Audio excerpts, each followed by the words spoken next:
Dijo que sí.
Claro que sí.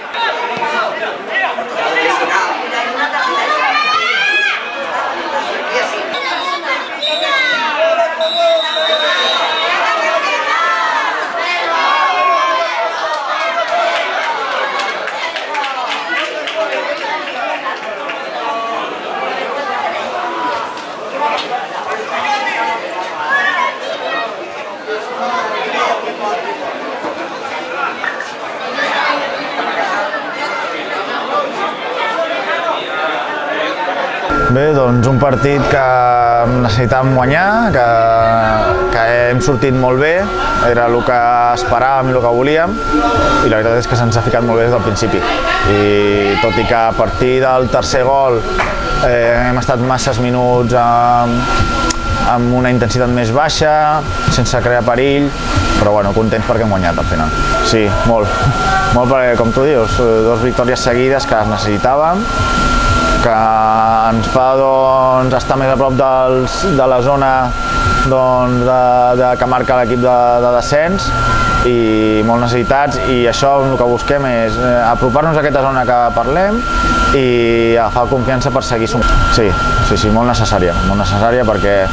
el nostre objectiu és sortir d'on estem, i això només és amb treball, anar sumant i ser competitius, que fins ara ens havia costat molt, més o menys merescut molts dies, però estàvem on estàvem per alguna cosa, i amb treball els nanos estan guanyant, i ells sabien que havien de treballar més, que s'havia de competir millor, que havíem de jugar millor, ser més efectius, y portem 2 partits que ho estem sent y muy contents. Bueno, pues la verdad que nosotros veníamos aquí con la intención de sumar los 3 puntos, sabíamos que era un rival que estaba con nosotros en la lucha por la salvación, que era un campo donde podíamos sumar los 3 puntos. Sí que es verdad que creo que, quitando también alguna injusticia del árbitro, faltas que ha podido pitar o no, los primeros 20 minutos hemos salido andando, y prueba de ello pues han sido los 3 goles que nos han metido. Luego sí que es verdad que nos hemos rehecho, y creo que en la segunda parte casi que ellos no han salido de su campo, lo hemos tenido ahí, hemos metido un gol, podríamos haber hecho alguno más, pero la valoración es que nos vamos con la cabeza para abajo porque tenemos que sumar 3 puntos aquí. Bueno, pues encaja pues, dura, porque ya te digo, veníamos con mucha ilusión, esta semana habíamos entrenado muy fuerte y veníamos con ganas de sumar aquí los 3 puntos porque somos un equipo que no tenemos casi recursos para esta categoría y nos cuesta mucho, lo que no queremos tampoco es que nos quiten, ¿me entiendes? Ni que nos den ni que nos quiten. Y esta redonda es dura, pero bueno, nos la repondremos, nos queda mucho todavía, esto es muy largo y hay que seguir ahí. Bueno, a ver, la segunda yo la he jugado muchos años, he jugado en primera regional, la antigua, esta también es una es muy fuerte porque ya digo, son equipos de primera regional y muchos de primera que han estado primera catalana, tercera, Tortosa, Amposta, equipos que en teoría te tienen que ganar, pero bueno, hay que competir e intentar dar lo máximo en cada partido y a ver si tenemos suerte y podemos salvarnos. Yo creo que si nos ayudan y no nos quitan nada, este equipo está capacitado para mantenerse aquí.